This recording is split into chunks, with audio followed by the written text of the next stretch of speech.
Good morning everyone. Study with Preksha channel में आपका स्वागत है। आज मैं आपको 11वां लेसन जो उड़ान का है वो करवाऊंगी, जंतुओं और पादपों में परिवहन। देखिए, ये प्लांट से रिलेटेड लेसन है, तो आपको इसमें प्लांट से रिलेटेड प्लांट के भागों के बारे में ज़रूर पता होना चाहिए। देखिए, ये एक प्लांट है, ये एक पौधा लेकर आई हूँ मैं। इसमें क्या है, नीचे जड़ है, उसके ऊपर तना है, उसके ऊपर पत्तियां हैं, उसके अंदर फूल और फिर फल और फिर बीज बनेंगे। ठीक है, इस प्रकार पौधे के जो हैं वो 6 भाग होते हैं। पौधे के टोटल 6 भाग होते हैं। सबसे पहले जड़, फिर ये ऊपर का तना, फिर पत्तियां, फल, फूल और बीज। ठीक है, देखिए जड़ जो है वो पानी को अवशोषित करती है। अब जड़ ने पानी को अवशोषित किया, वो ऊपर के भाग तक यहाँ तक कैसे पहुँचा, आपको इस चैप्टर में यही समझने को मिलेगा। और पत्तियों ने जो भोजन बनाया, भोजन कौन बनाता है? पत्तियाँ। पौधे में प्रकाश संश्लेषण की क्रिया कहाँ पर होती है? पत्तियों में होती है। पत्तियाँ भोजन बनाती हैं, तो पत्तियों ने जो भोजन बनाया वो पौधे के विभिन्न भागों तक किस प्रकार पहुँचा, हम इस चैप्टर में इसी बात को डिस्कस करेंगे और इसी बात को समझेंगे। ठीक है, आपको अब एक बात इस पौधे से क्लियर हो गई होगी कि तना जो है पत्तियाँ उसके साथ जुड़ी हुई हैं, जड़ जो है वो भी तने के साथ जुड़ी हुई है। तो ट्रांसपोर्टेशन का काम जो है, परिवहन का जो काम है वो कौन करता है? वो तना करता है। परिवहन का काम जो है वो तना करता है। तना ही है जो भोजन और पानी को एक जगह से दूसरी जगह ले जाने का कार्य करता है। अब हम चलते हैं लेसन की तरफ। देखिए, कॉम्पिटेंसीज कौन सी कवर कर रहा है? ये 703 क्लास की 703 और पिछली क्लास की 604 और 608, इन कॉम्पिटेंसीज को ये कवर करेगा लेसन, जंतुओं और पादपों में परिवहन।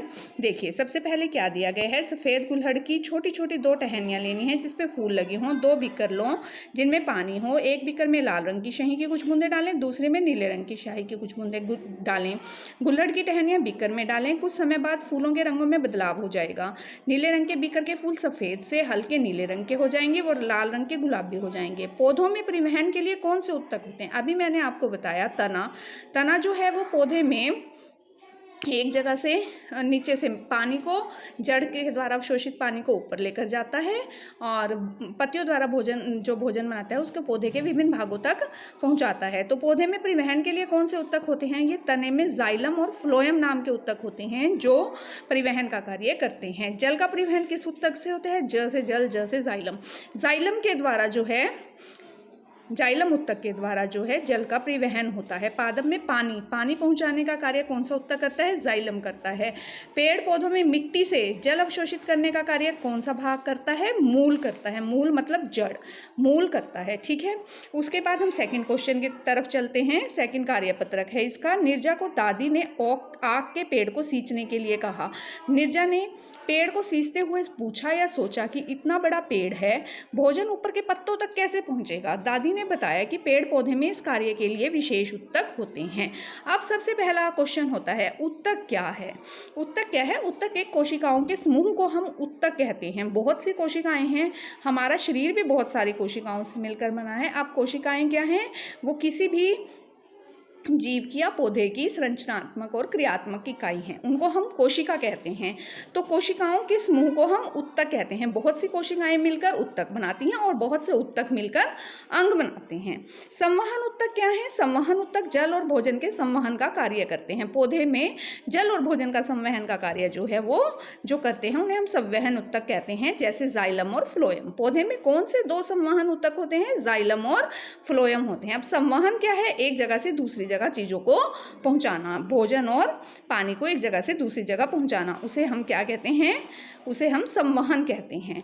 अब आगे फ्लोएम के क्या कार्य हैं? फ्लोएम जो है वो भी एक संवहन उत्तक है। वो भोजन को एक जगह से दूसरी जगह पहुंचाने का कार्य करता है।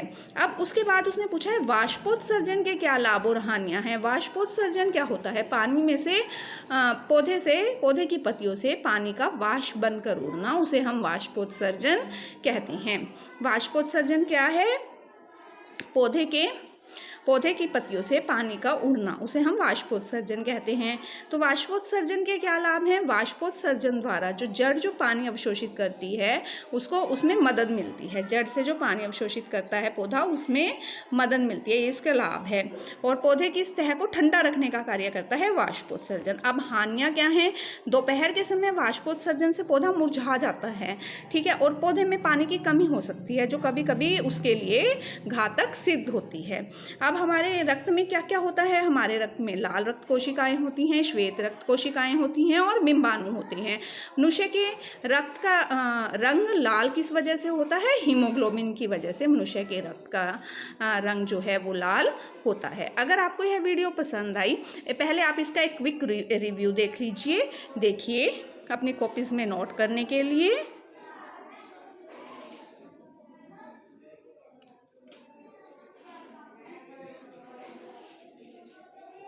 अगर आपको यह वीडियो पसंद आई तो आप इस चैनल को अधिक से अधिक सब्सक्राइब कीजिए, बेल आइकन को दबाकर रखिए ताकि आगे आने वाली वीडियो की नोटिफिकेशन आप लोगों तक आ सके। और अधिक से अधिक सब्सक्राइब कीजिए, अधिक से अधिक लाइक कीजिए, अधिक से अधिक शेयर कीजिए। Thanks for watching.